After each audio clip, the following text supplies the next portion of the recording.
Verano, de Marta Rivera de la Cruz. El jardín se había puesto amarillo. Aquella mañana de otoño me asomé al jardín después de muchas jornadas de convalecencia. La gripe traidora se había metido en mi cuerpo y me había tenido casi un mes tiritando de fiebre, asqueada de tisanas y jarabes. Y descubrí que los árboles se habían vuelto dorados y rojizos y ocres, y el césped desaparecía bajo una capa de hojas crujientes que no habían empezado a marchitarse. Creo que por primera vez en mi vida fui consciente del paso de las estaciones, pues nunca hasta entonces había pensado que el mundo puede cambiar en cuestión de días para volverse bello y fastuoso, como si estuviese hecho enteramente de oro. Guardar cama es siempre un fastidio, pero en especial a los 12 años, cuando el tiempo parece tener una dimensión distinta. Los días son eternos, las semanas larguísimas, y al escuchar la voz del médico prescribiendo un mes de reposo, uno puede sentir cómo la vida entera zozobra bajo sus pies.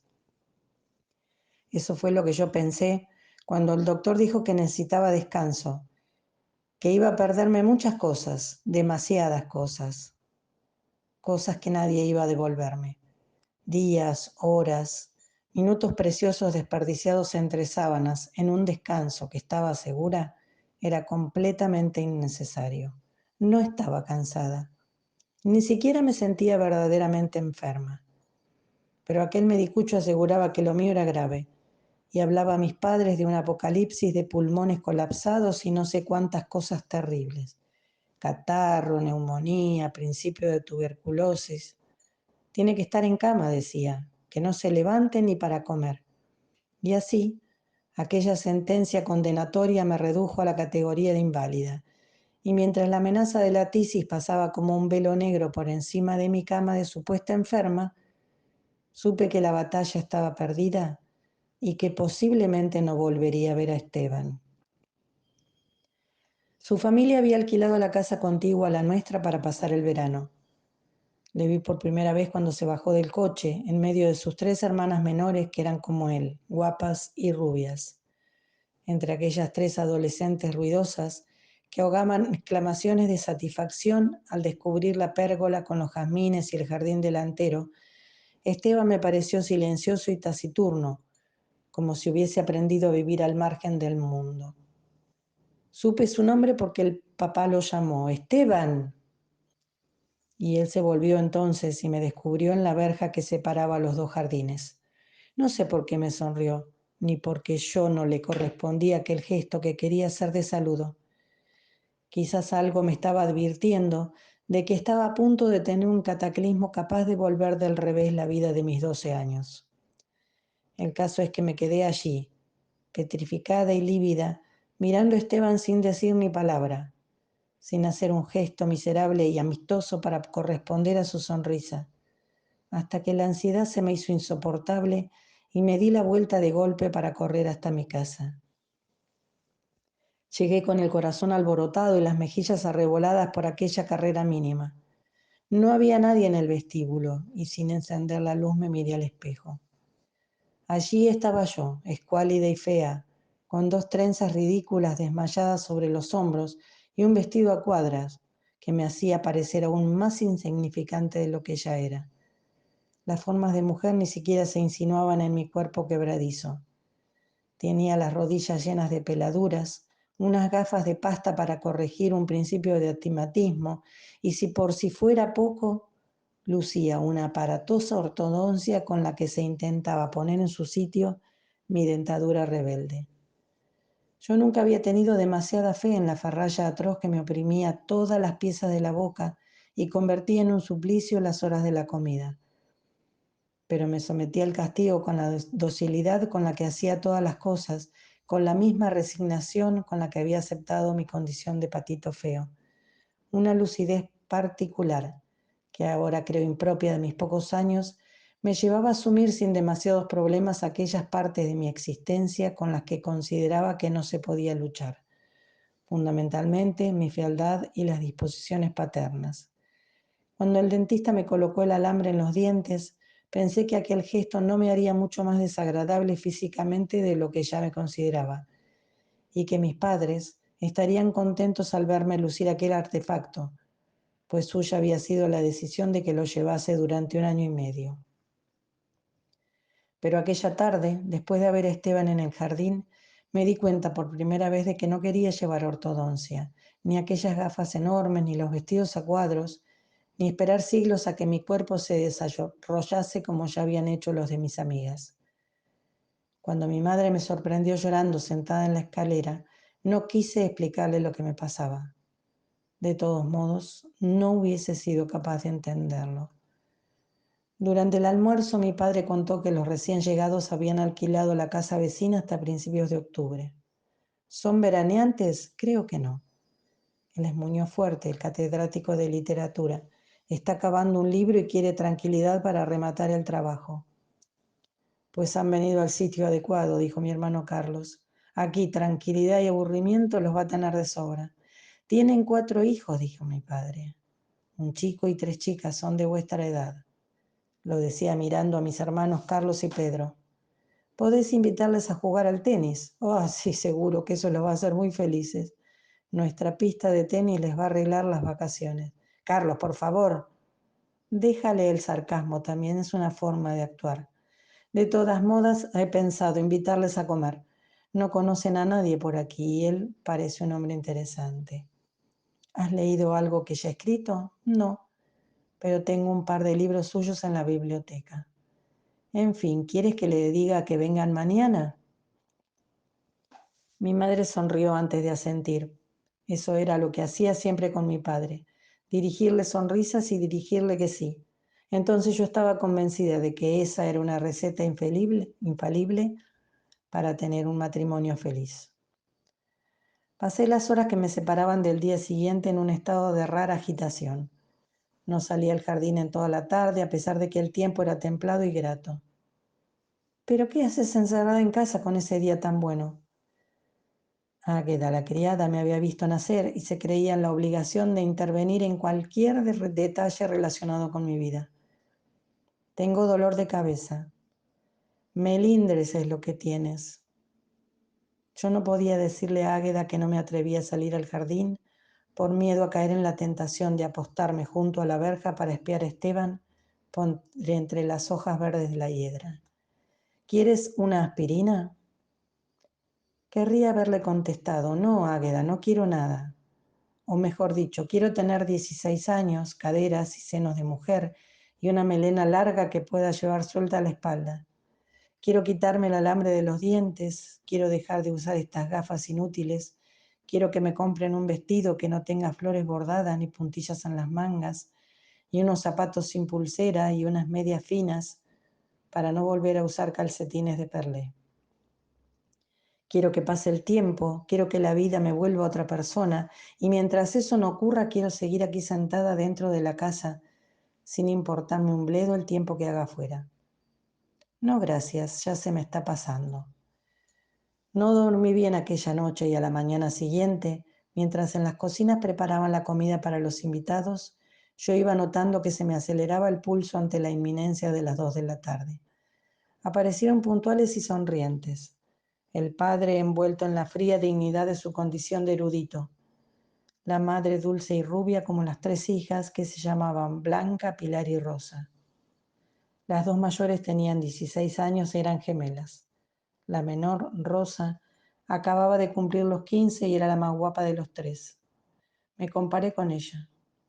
Al lado de aquella belleza de cabellos claros y ojos verdes, mi vulgaridad y mi torpeza parecían multiplicarse hasta el infinito.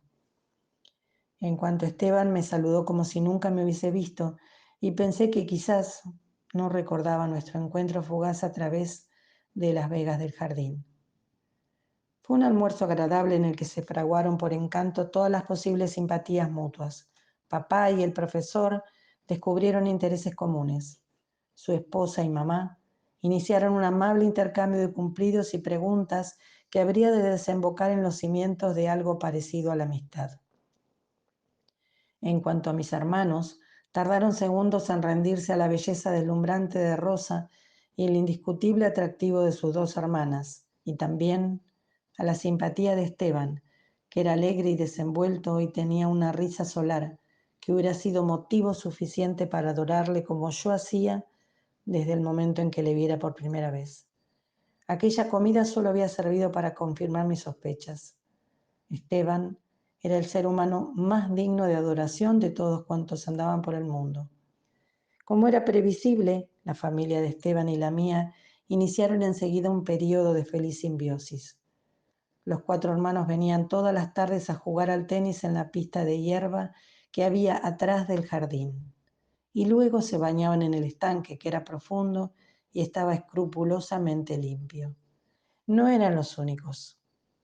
La pileta y la cancha de deporte ejercían una poderosa atracción para otros jóvenes veraneantes que disfrutaban casi a diario de la legendaria hospitalidad familiar. Después del tenis y el baño, muchos se quedaban a merendar en el porche o iban a juntar cerezas en los árboles del huerto. Entonces se me consentía sostenerle las cestas mientras las llenaban de fruta o compartir con ellos los emparadados que preparaba mi madre.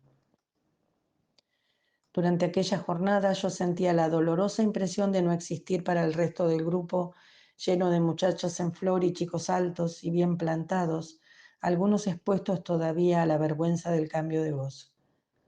De todos era Esteban el más guapo, el más hablador, el más competitivo en las pistas de tenis y el más arrojado a la hora de lanzarse a las aguas frías del estanque. Desde el primer día las chicas intentaban convertirse en el objeto preferente de su atención y él trataba por igual a todas, para desesperación de unas y otras. Esteban era obsequioso y encantador con cada una de ellas, equilibrando de forma salomónica sus sonrisas y sus cumplidos. Creo que fui la primera en darse cuenta de que Esteban no iba a decidirse por ninguna, al menos no en aquel verano, y aquello me proporcionó una paz desconocida, pues no sé si habría soportado ser testigo del nacimiento de un romance entre una de aquellas sirenas y el primer hombre al que había jurado secretamente amor eterno. Solo 3 chicas se mostraban indiferentes a los encantos de Esteban y eran sus 3 hermanas, las mellizas Blanca y Pilar y Rosa la Bella, que había fascinado por igual a todos los muchachos del grupo, aunque en virtud de algún pacto secreto, todos ellos se retiraron de la lucha por la dama tras comprobar que mis 2 hermanos también estaban interesados en ella. Ocurrió entonces algo curioso. Blanca y Pilar pusieron los ojos en Carlos y Pedro, y fui testigo de cómo mis hermanos competían entre sí por ganarse el afecto de Rosa, para desesperación de las gemelas, que no sabían cómo iban a repartirse el botín desigual. Convencidos de que se estaba librando una rara batalla familiar, el resto de los chicos y chicas decidieron hacer guerra por su cuenta, se enamoraron entre ellos como todos los veranos y los dejaron en paz.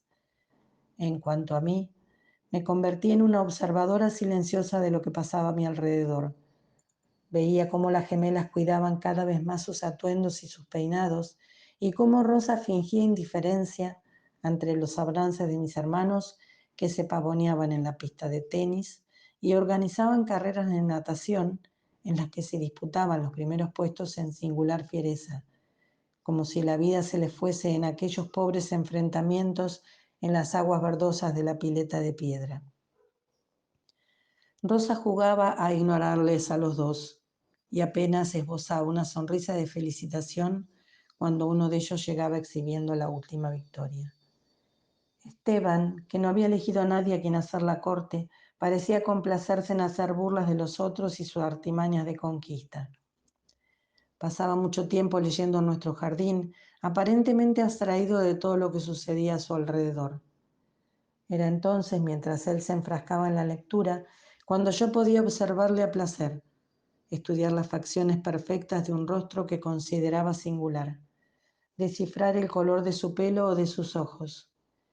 En aquellas tardes yo era invisible, inexistente, una pobre niña fea con corrector dental y gafas de alambre, embutida en un horroroso bañador de una pieza que subrayaba la ausencia de formas y dejaba al aire unos brazos y unas piernas excesivamente largos y delgados.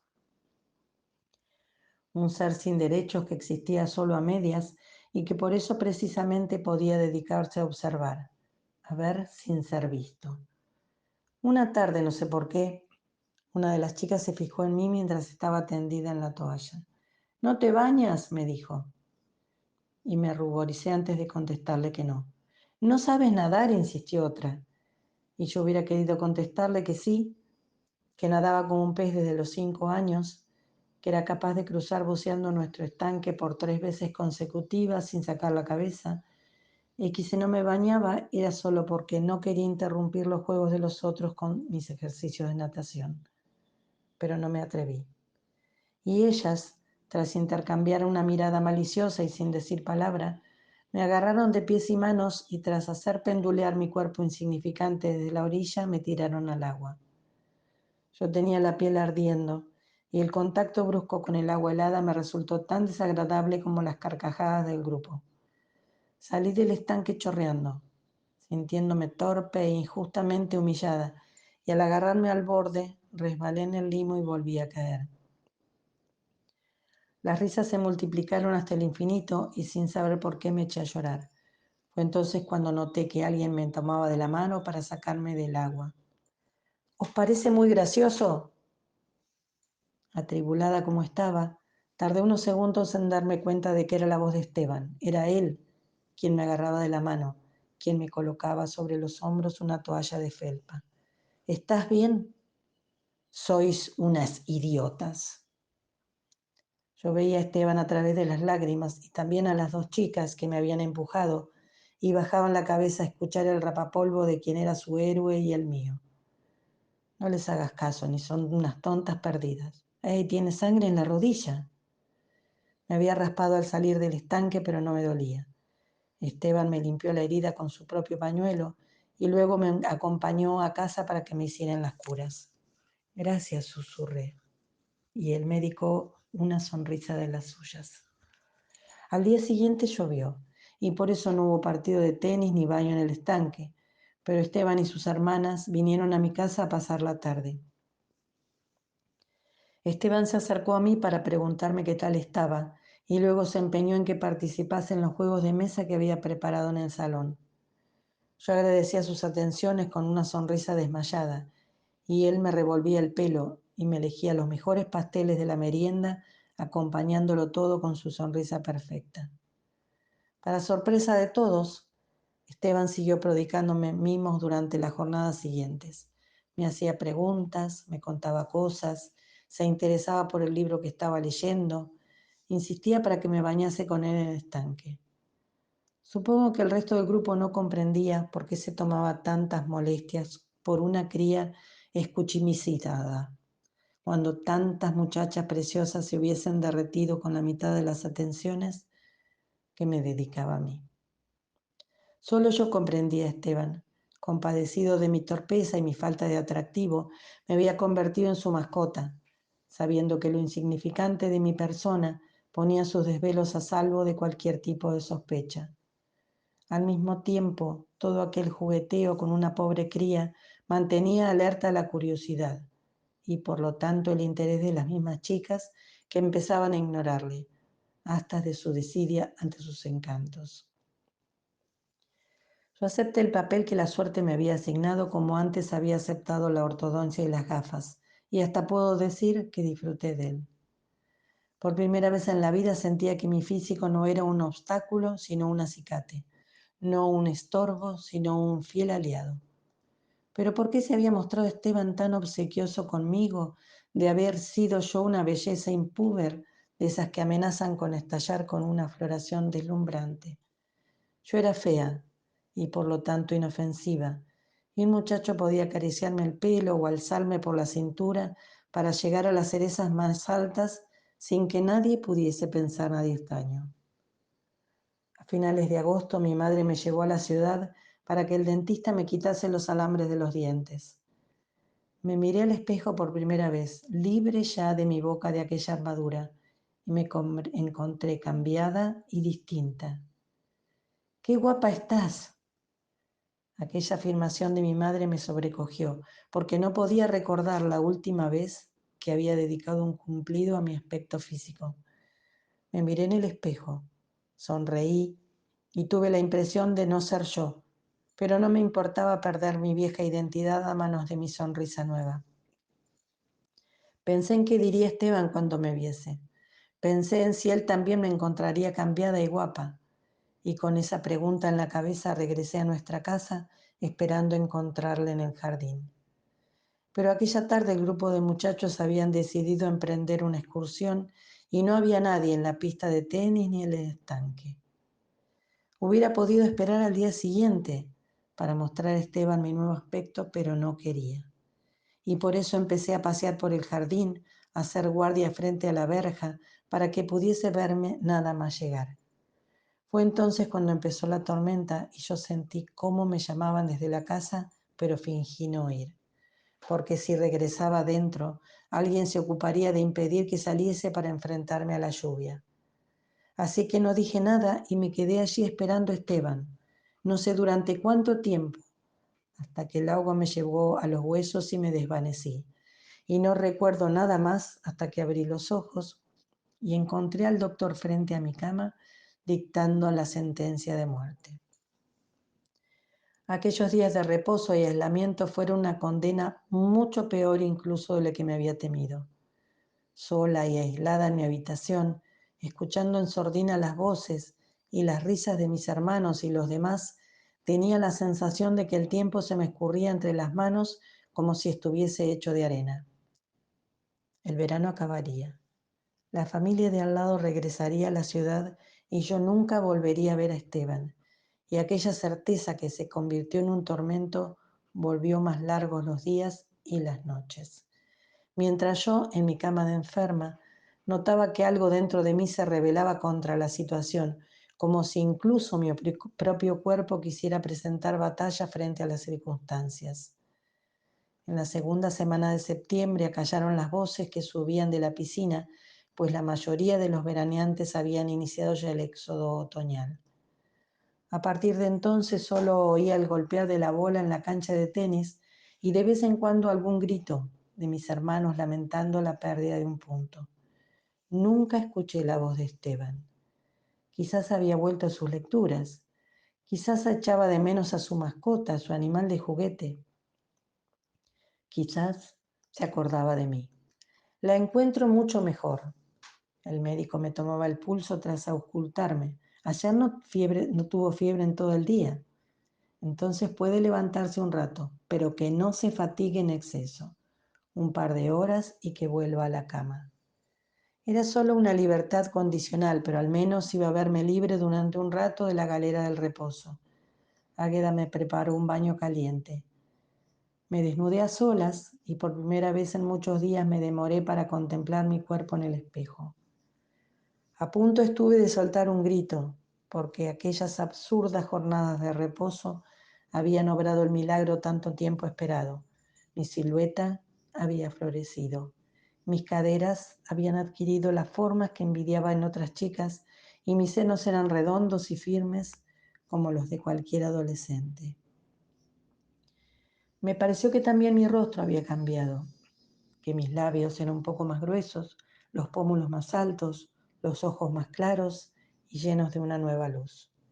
No quise demorarme en la contemplación del prodigio, como si temiese que una excesiva atención fuese capaz de desvanecer el encantamiento.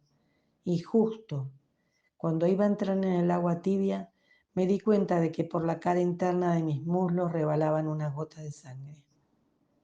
Sabía perfectamente lo que significaba aquello y también cómo debía actuar, así que no llamé a nadie.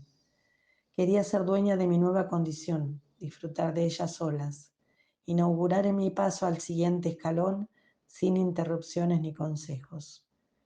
Me lavé con cuidado, coloqué unas compresas de algodón sobre la ropa interior y volví a ponerme el camisón. Mi madre había dejado en la cabecera una bata preciosa de color crema, ribeteada en encaje de Holanda, y se me antojó una prenda de recién casada. Fue entonces cuando reparé en el jardín vestido de oro, en las hojas doradas de los árboles y el tono rojizo que había adquirido la hiedra. Escuché voces en la casa vecina, escuché el ruido del coche que avanzaba lentamente por el sendero de grava y me di cuenta de lo que ocurría. Esteban y los suyos se preparaban para marcharse. Solo unas semanas atrás me hubiese quedado allí, tras el cristal, paralizada por el miedo y por la pena. Pero yo ya no era la misma de entonces y no podía permitir que Esteban se marchase sin ser testigo de mi metamorfosis. Así que con la bata ceñida en mi cintura nueva, el pelo mojado y suelto a la espalda y los pies descalzos, salí al jardín y me acerqué a la verja. Esteban estaba allí, colocando algo en el maletero del coche. Tardó un rato en advertir mi presencia y pude observarle mientras notaba cómo la sangre caliente iba surgiendo desde mis entrañas para subrayar mi ingreso en la pubertad. Tenía fijos los ojos en él cuando se dio la vuelta y me descubrió, entre la hiedra de la verja, con las pupilas dilatadas y las manos trémulas, consciente de que tendría que agarrar con fuerza el hierro forjado para no caerme. Esteban me miró y descubrió de golpe a toda la mujer que era, y me di cuenta de que me miraba como yo quería, abrumado por la sorpresa, desconcertado por la tremenda novedad, preguntándose quizás a dónde había ido su compañera de juegos, su perro faldero de aquellas vacaciones.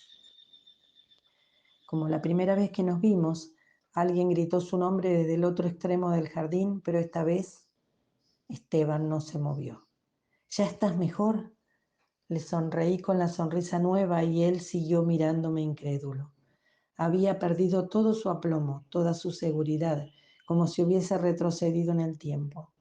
Como la primera vez que le viera, alguien gritó su nombre. Nos vamos a marchar. Ya lo sé. Oí el coche, por eso salí a decirte adiós. Desde adentro volvieron a llamarle, pero Esteban no se movió. El viento agitó de golpe todos los árboles del jardín y una lluvia mansa de hojas doradas cayó sobre nosotros. Mi padre dice que volveremos el próximo verano. Y aunque hubiera debido hacerlo, no quise decirle a Esteban que cuando regresase yo también estaría allí. Había aprendido demasiadas cosas a lo largo de aquellas últimas semanas. Era el momento de empezar a ponerlas en práctica.